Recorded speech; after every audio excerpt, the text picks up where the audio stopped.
The morning sun spilled across the chrome edges of Maplewood Diner, a place where the smell of butter and syrup usually promised warmth and comfort. But on this particular day, the light couldn't erase the darkness that crept into the hearts of a few cruel boys. At a booth near the window sat a girl in a wheelchair, her plate of pancakes resting in front of her like a fragile shield against the world.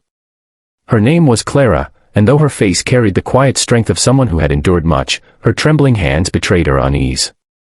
The boys at the next booth didn't just laugh at her. They crossed a line that should never be crossed. One of them slapped the plate from her lap, sending the food crashing to the tiled floor, and another pushed her wheelchair back with a mocking shove. The diner froze. The laughter of the bullies rang louder than the clatter of falling plates. Clara's eyes welled with tears she tried so hard to hold back, but humiliation burned hotter than pain. If you believe that kindness should always conquer cruelty, that second chances matter, and that no one deserves to be treated this way, take a moment right now to like this video, comment, share it with others, and subscribe to Kindness Corner. Together, we can remind the world that compassion is stronger than hate. Clara's life had never been easy. She was born with a spinal condition that left her reliant on a wheelchair, but her parents always told her that her spirit was meant to soar, even if her legs could not. She clung to that belief, though the world often seemed determined to crush it.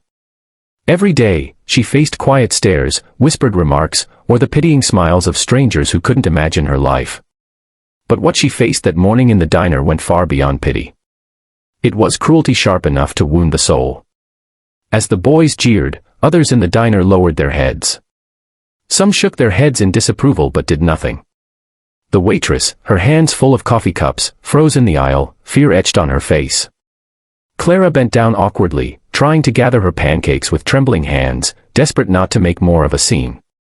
That's when another hand reached down, not rough, not mocking, but gentle.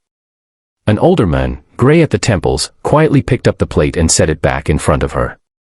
"Don't mind them," he whispered, but his eyes darted nervously toward the gang of teenagers. The man's kindness was a small candle flickering in a room full of shadows, but Clara still felt exposed, broken in ways no one could see.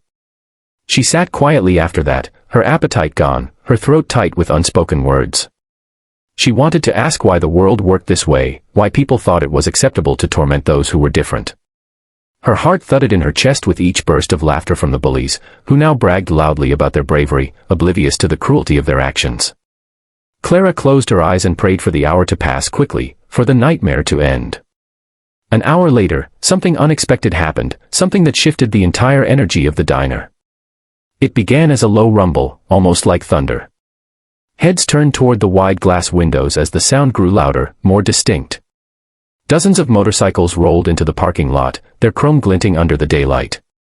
The sight alone was enough to make conversations hush and forks freeze in midair. The unmistakable insignia of the Hells Angels was emblazoned on their leather jackets as they parked in a perfect line, engines growling like an approaching storm. The bullies, who just moments ago carried themselves with arrogance, suddenly grew restless. Their smirks faltered. Everyone knew the reputation of the Hells Angels, fierce, fearless, and unafraid to stand their ground. When the door of the diner swung open, the bell jingled softly, but the silence that followed was louder than anything. A towering man with a beard and steel-hard eyes walked in, his vest heavy with patches. Behind him came another, and then another, until the diner felt smaller, its air charged with tension. Clara's eyes widened, her pulse racing with both fear and wonder. The man at the front scanned the room, his gaze sharp as it swept over the bullies. Then his eyes softened when they landed on Clara. It was as though he understood everything without a single word being spoken. He stepped closer, his boots heavy on the tiled floor, and knelt beside her. For the first time since that morning, Clara didn't feel small. She felt seen. Protected. The leader, whose name was Rourke, turned his head slowly toward the bullies.